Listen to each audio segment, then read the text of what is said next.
ಎರಡು ಕಡೆ ರಸ್ತೆ ಐತೆ. ಇವಾಗ ಆಗಿರೋದು ಸರ್ ಇದು, ಒಂದು ವರ್ಷದಲ್ಲಿ ರಸ್ತೆ ಇದೆ ಅಷ್ಟೇ. ಕಾಣಿಸ್ತದೆ ಅದೇ ಬದು, ಕಳೆದು ಎಲ್ಲ ಅದೇ ನಾಲ್ಕೈದು ರಸ್ತೆ ಇದೆ. ಇಲ್ಲಿಂದ ಸುಮಗೆ ರೋಡ್ ಫೇಸ್ ನಿಮಗೆ ಒಂದು 400 500 ಅಡಿ ಬರುತ್ತೆ. ಟೌನಿಂದ 2 ಕಿಲೋಮೀಟ್ರ್, ಕೊಳ್ಳೇಗಾಲ ಟೌನಿಂದ 1-1.5 ಕಿಲೋಮೀಟ್ರ್. ಪಕ್ಕದಲ್ಲಿ ನಿಮಗೆ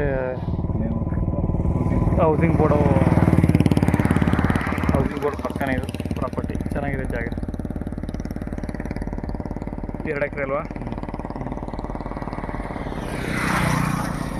ನೋಡಿ ಅಲ್ಲಿಂದ ಭತ್ತ ಕಾಣ್ತದೆ, ಒಣಗಿರೋ ಭತ್ತ ಎಲ್ಲ ಹಸಿರು ಭತ್ತ. ಅಲ್ಲಿಂದ ಬಂದು ಹಂಗೆ ಬಂದು ಅದು ಆ ಕಡೆ ರಸ್ತೆ, ಆ ಮರ ಪಕ್ಕದ ರಸ್ತೆ, ಹೌಸಿಂಗ್ ಬೋರ್ಡ್ ಕಡೆಯಿಂದ ಬರುತ್ತೆ. ಸೂಪರಾಗಿದ್ದು ಜಾಗ.